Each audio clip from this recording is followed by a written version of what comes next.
EJ here, welcome back to Non-Compete. In our last video, we tried to clarify some points we made in the video before that, because some of the comments in the video before that indicated that there were some things we needed to clarify. But in our last video, we also got some comments that made us feel that we need to clarify even more things. So this is a follow-up to our last video, which was a follow-up to the video before that. Sort of a side quest within a side quest. Like how in Chrono Trigger, you know, when you're trying to get the Masamune sword to defeat Magus in 600 AD, so you go to the Denadoro Mountains and you find out that the Masamune sword is broken, so then you have to go to 1000 AD to get Melchior to fix it, but then he's like, I need the Dreamstone to repair the Masamune. So then you have to go back to 65 million BC to get it, but then as soon as you get your hands on the Dreamstone, it immediately gets stolen by the Reptites. So then you have to go and get the Dreamstone from the Reptites so you can take it back to Melchior and get the Masamune sword repaired so you can use it against Magus. This is exactly like that.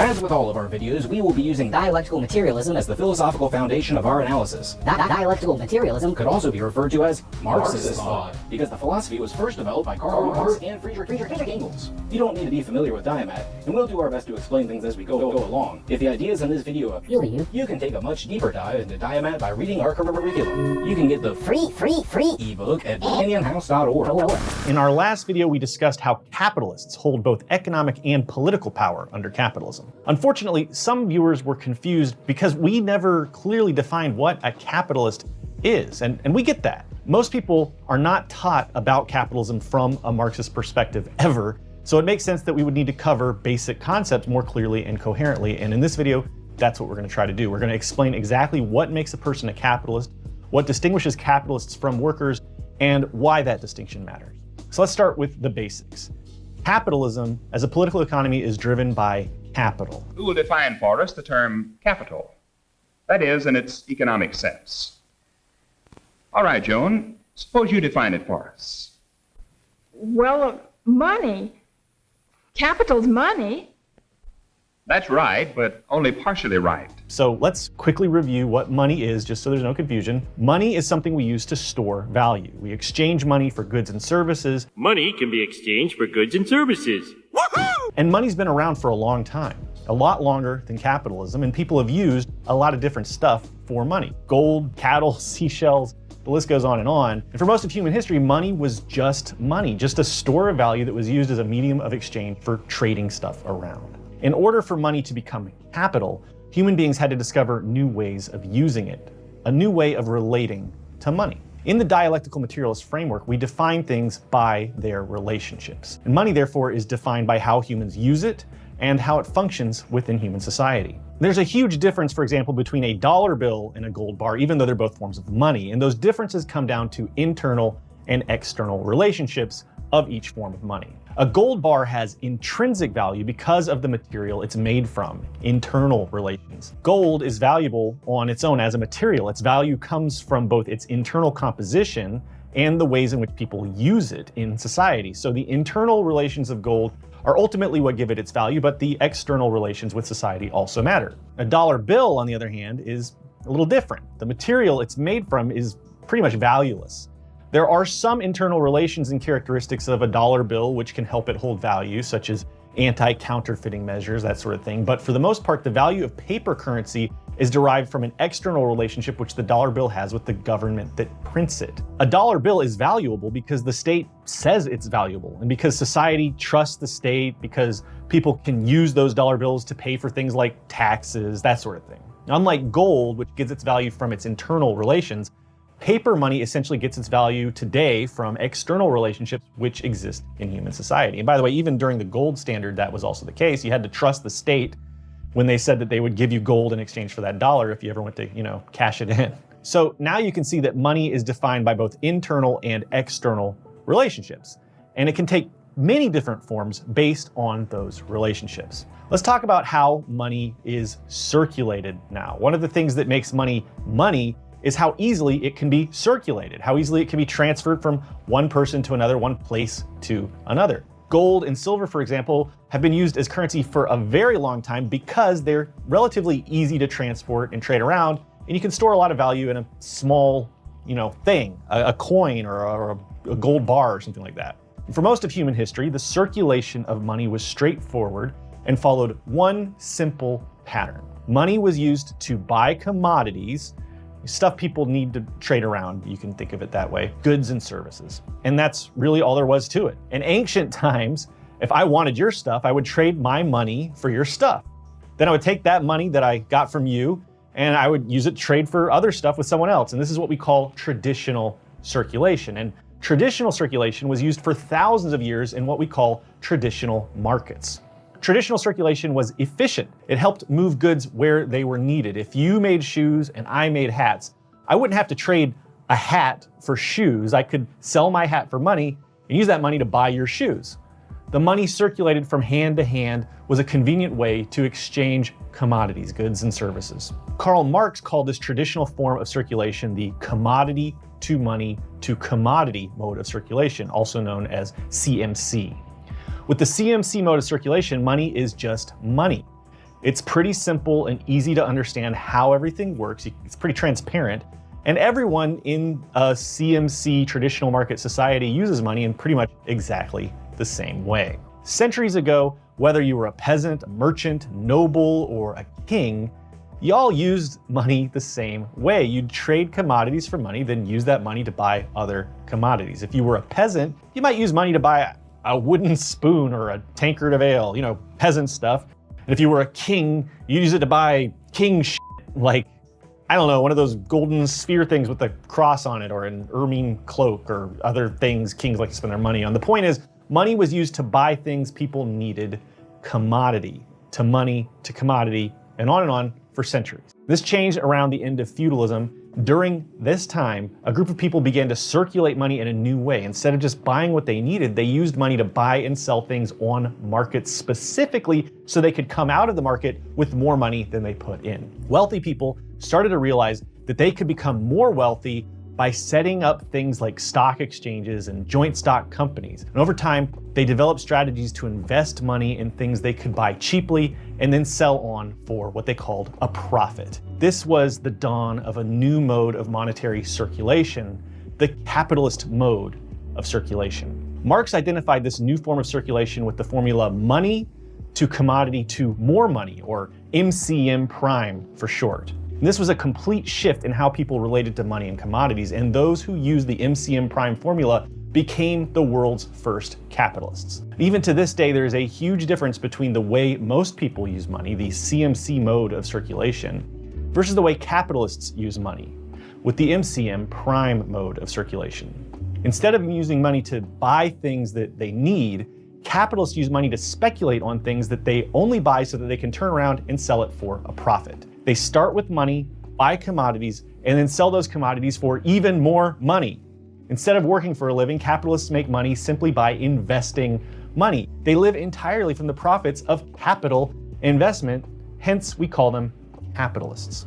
This is a completely different way of relating to money. In the MCM prime mode of circulation, capitalists don't care at all about the commodities that they're buying and selling. To a capitalist, commodities are merely a means to get more money. The commodity becomes nothing more than something the capitalist ruthlessly buys and sells in order to accumulate more money. By the 18th century, the capitalist class had become immensely powerful through the accumulation of wealth, all thanks to this MCM prime mode of circulation. And it was around this time that another important shift took place. Workers began selling labor to capitalists as a commodity. This became the main way most people engaged in the circulation of money. If you're watching this, chances are high that you engage only in the CMC mode of circulation to survive. You sell your labor to a capitalist, receive wages, and then use that money to buy the stuff you need to survive. Housing, food, clothing, cheap knockoff Masamune swords from Wish.com. Your employer, on the other hand, your capitalist employer, is engaging with you using the MCM prime mode of circulation. They buy your labor as a commodity, then sell whatever commodities you produce with your labor on to their customers at a profit. They're making more money from the money they spend purchasing your labor as a commodity. And spoiler alert, that is stolen labor value. They're stealing that value from you. So profits are inherently stolen wealth that is taken from workers in an exploitative manner. It's from these relationships, the relationships between workers, capitalists, and money, that the capitalist system has come into existence. And it is through these relationships that we define capitalism and its class structure. Capitalists are people who live and accumulate wealth through the MCM prime mode of circulation. A capitalist, by definition, does not labor for their wealth. They make money by investing capital to purchase commodities, including labor, which they then sell for more money. That's what makes someone a capitalist. A worker, on the other hand, sells their labor as a commodity to earn money, which they use to buy the commodities they need to survive. So for a worker, the commodities are actually very important. You need your house, your car, your clothes, and all those things to survive. And the labor that you perform is how you spend most of your life. So the commodities that you're exchanging around are important to you. But a capitalist doesn't give a shit about the commodities. For them, commodities, including your labor, only exist for them to make more money. These classes, therefore, have very different relationships with money, commodities, and importantly, the means of production. As we discussed in our last video, the means of production are the things we use to make the things we need: factories, tools, nature, and so on. Under capitalism, capitalists own the means of production, and workers can only operate them by selling their labor as a commodity to the capitalists. Capitalism is, again, inherently exploitative, since workers can't own the means of production. We're forced to sell our labor to capitalists as a commodity because we otherwise don't have access to those means of production. Since capitalists only care about profiting from our labor, they'll pay us as little as possible to maximize their profits. These profits represent stolen labor value. Like I said before, capitalists take wealth from workers simply because we can't afford to own the means of production. This makes capitalism inherently unstable due to a major internal contradiction within the system. See, the means of production are operated in a socialized manner. In other words, in order for a company to produce the things we need for society to function, a lot of people have to work together in social groups called companies. A factory has to employ a lot of people to make stuff. A farm needs a lot of people working together to grow food. An online platform even needs a lot of programmers and developers and a marketing team and engineers to sustain itself. A restaurant needs a whole team of waiters, chefs, and other professionals to keep things running smoothly. So the production process is highly social in nature. But the ownership structure of the means of production under capitalism is privatized. This means that there's a huge amount of inherent contradiction between the capitalist class that owns the means of production and the workers who are exploited in operating the means of production. This system is not only unfair and exploitative, but it also suffers from inherent instability. For instance, every individual capitalist has an incentive to pay workers as little as possible at their own company in order to maximize profits. But every capitalist also has an incentive for every other capitalist to pay their workers as much as possible so that people can afford to buy the commodities that they sell and so that the economy can be strong. Another internal contradiction has to do with accumulation. Over time, more wealth tends to fall into fewer and fewer hands. See, capitalism is really just a big system that siphons wealth up from workers by stealing labor value from them in the form of profits, and of course, delivering those profits to the capitalist class. So over time, fewer and fewer people have more and more of society's wealth. We call this accumulation. And accumulation leads to ever increasing levels of wealth and social inequality in society, as we're seeing rapidly advancing in the last few years. And as technology improves, automation puts more and more workers out of jobs. Marx was writing about this stuff well over a century ago. He was way ahead of his time in seeing these problems with automation that are really coming into the fore today. And this leads to even more increasing instability over time and even more dissatisfaction among workers with material conditions. Contradictions and instabilities like these cause a lot of chaos in the system of capitalism, and these contradictions grow more severe over time, decade after decade.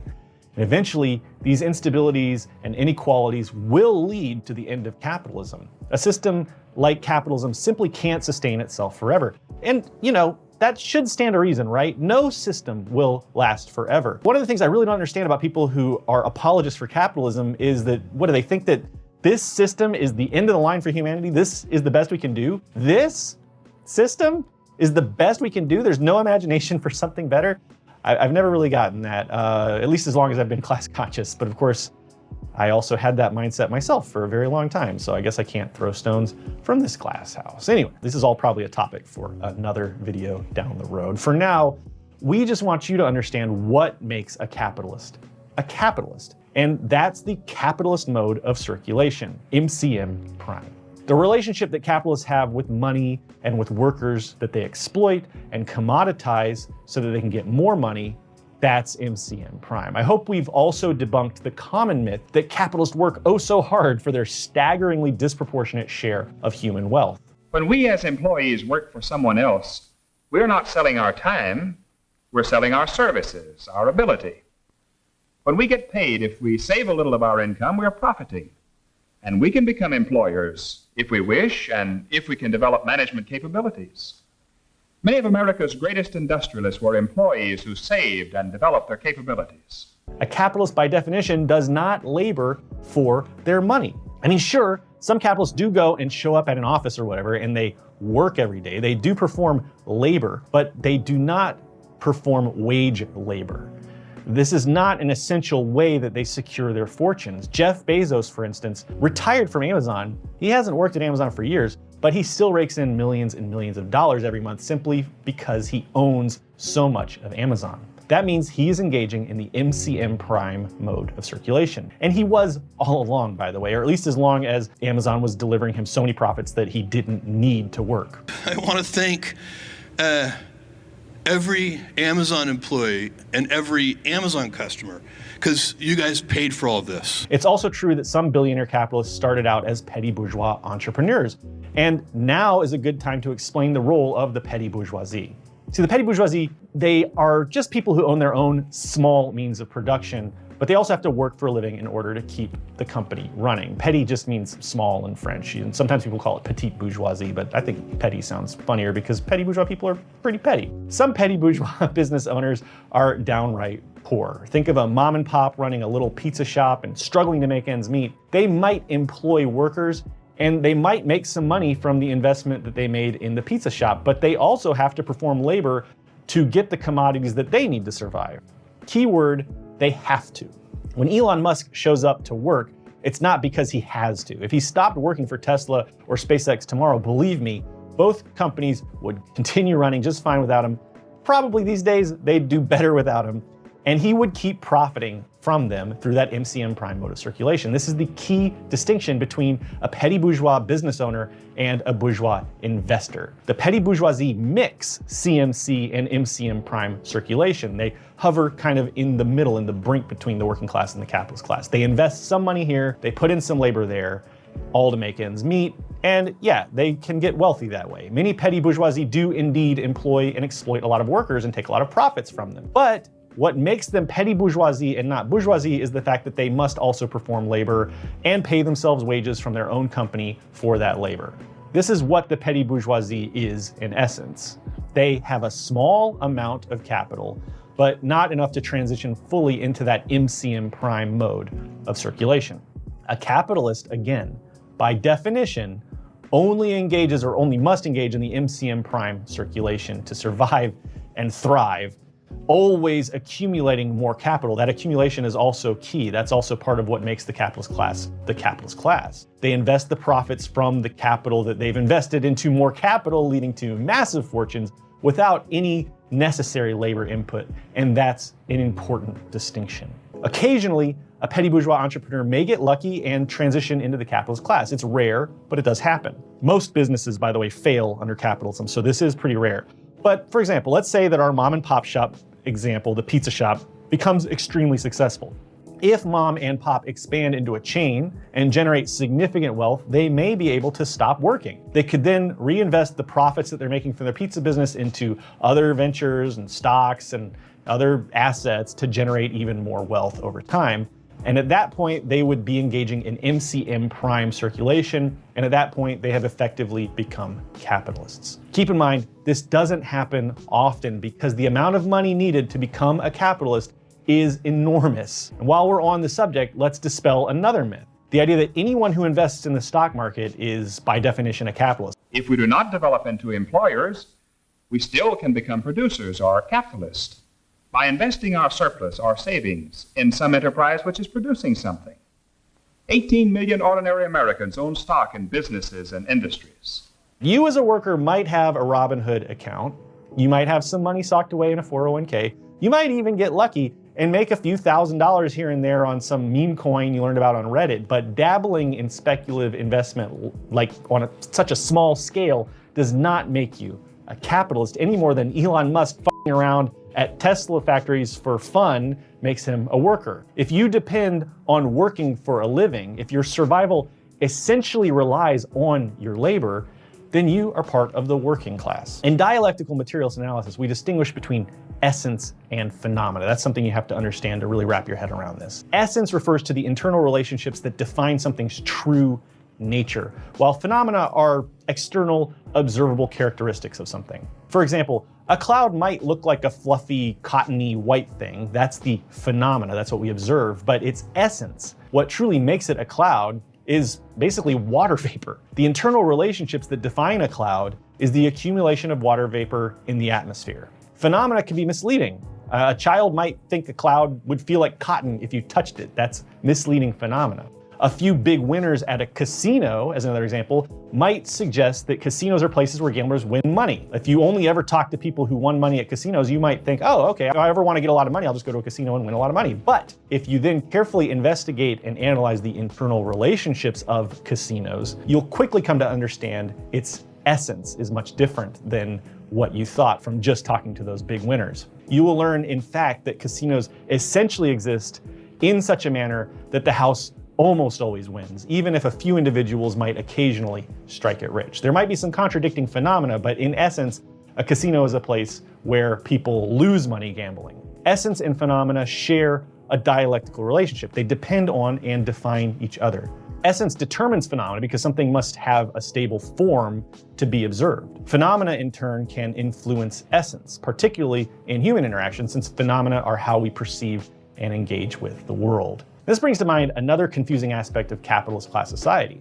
There's a lot of confusion about owning the means of production. For instance, a lot of people mistake gig workers like Uber drivers for petty bourgeoisie because they own the car they drive. And I've even seen some people say that Uber drivers are capitalists. And Uber definitely wants you to think that you're running your own business. I drove for Uber for a long time, and all of their marketing blurbs and stuff that's directed at drivers, it's all talking about how, you could be your own boss and start your own business and this sort of thing. And they want you to think that you're a little capitalist driving around in your Uber car, but that is not the case. So it's natural for a lot of people to be deceived into thinking that an Uber driver who owns a car must own their own means of production, because after all, the car is the big physical thing that you associate with driving for Uber. So if someone owns a car and they drive for Uber, they must be petty bourgeoisie or even bourgeoisie and not workers. The huge mistake being made here is that the car is just a phenomenon. You have to look at the entire system of relationships that we call Uber to understand the essence of what's going on there. With Uber, the car is not the essential means of production. The platform itself is, and Uber makes profits from the labor of drivers by withholding the ownership of the Uber platform from them. This is a classic capitalist relationship between the owning class and workers. It's just obfuscated in a way that ultimately benefits the owners. Uber drivers are essentially exploited workers whose labor is commoditized by capitalists who profit from that labor. It just so happens they also have to take on a lot of extra risk by using their personal vehicle to drive for that massive corporation Uber, and they don't get any of the benefits of being an employee, like earning overtime or other such benefits. In fact, they kind of get the worst of both worlds. They have to take a lot of risks in driving their own vehicle, but they don't get the profits from owning the platform. And I know there was a time when taxi drivers could kind of be petty bourgeoisie. If you owned your own car, you could become a taxi driver, get the license and all that, and go around and run your own little taxi business. But those days are kind of over now. Being a driver and picking up passengers, thanks to this gig economy, thanks to this new model that Uber and other such companies have brought into the market, drivers have become proletarianized in essence. And there is really no more opportunity for someone to become a member of the petty bourgeoisie from driving their own cab around. I mean, there are probably a few exceptions here and there, but again, that's just phenomenon. In essence, driving today is a gig worker situation where you do not own the platform, therefore you do not own the essential means of production. And again, speaking as someone who drove for Uber for over a year, It sucks. You put a lot of wear and tear on your car, and if, say, for instance, just a hypothetical example, some drunk asshole throws up on your seat at 2 a.m. when it's prime driving time to bring all the drunks home when you're supposed to be making your most money, Uber might reimburse you for vacuuming, but they won't pay you for that time you lost driving, and they certainly won't compensate you if you get sick from dealing with biohazardous waste from that miserable experience. What you have to understand is that Uber and other such gig economy corporations want you to think of gig workers as entrepreneurs because framing things that way benefits the capitalists tremendously. Again, not only do the workers lose class consciousness by thinking that they're part of the petty bourgeoisie or the capitalist class, Uber also has basically figured out a way to operate a taxi company without any of the downsides of owning taxis. They have taken a gig that could have provided someone the perks of owning their own means of production and proletarianized it, and in that process only made things worse for workers while enriching themselves. Classic dick move by capitalists. As I touched on before, sometimes people do get lucky. Occasionally, small business owners manage to claw their way up into the capitalist class. Some small business owners make it to the big time. Some people strike it big with day trading. And some people also win big at casinos. But again, that doesn't mean casinos are essentially places where gamblers get rich. Similarly, just because some workers and petty bourgeois entrepreneurs occasionally make it into the capitalist class, that does not mean capitalism is essentially defined by people constantly moving up from the working class to the ruling class. That kind of social mobility, economic mobility, is exceedingly rare. Most people who are born poor stay poor. Most small businesses fail. The overwhelming majority of human beings will never become capitalists. On the contrary, wealth disparity only gets worse and worse decade after decade. Those rare exceptions of people who go from rags to riches are mere phenomena.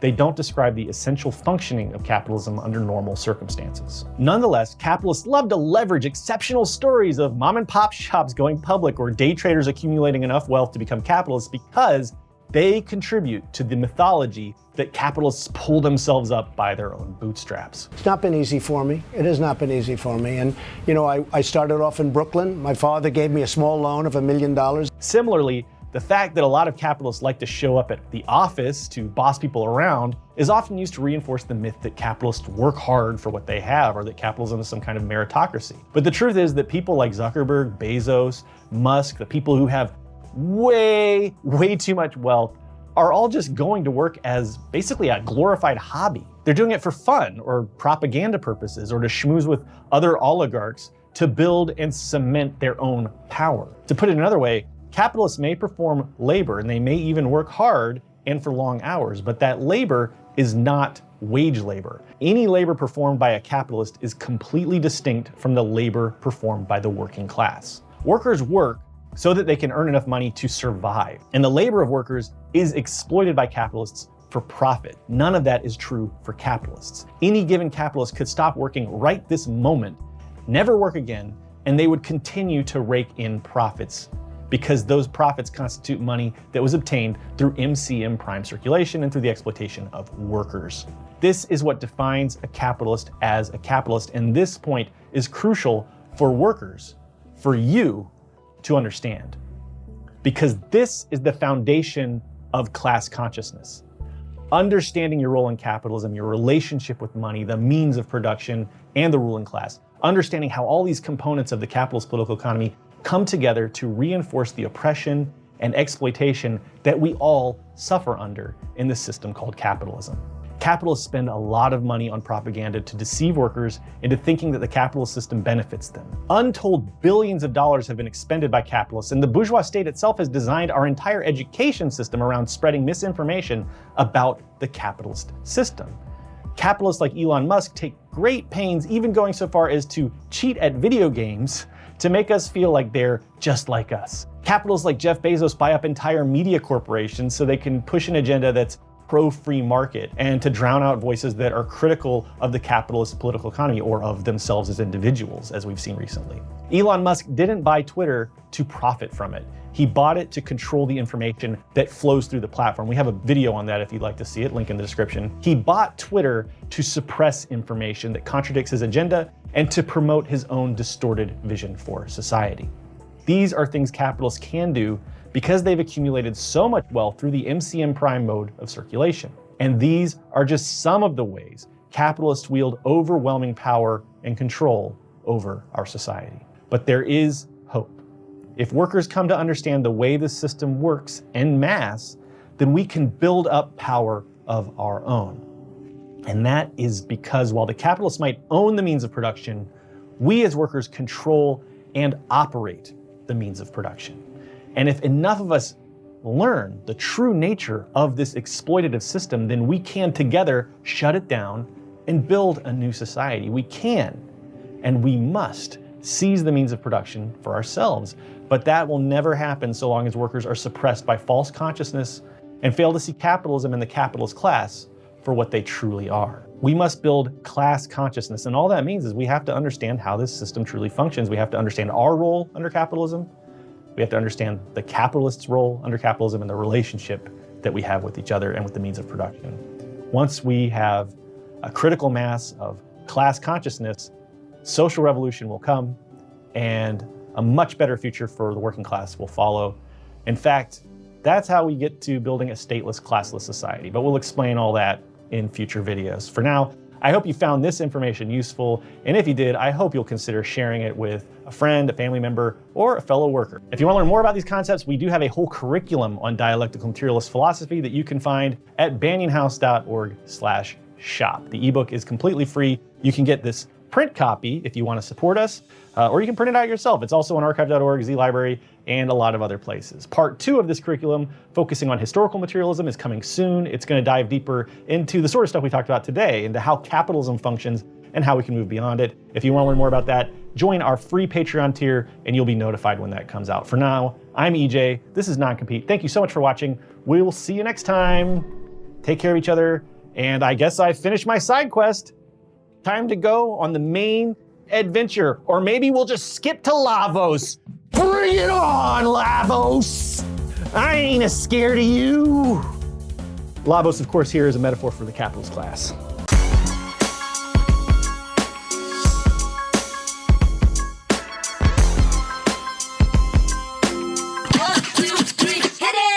They just want more money. They just want more money.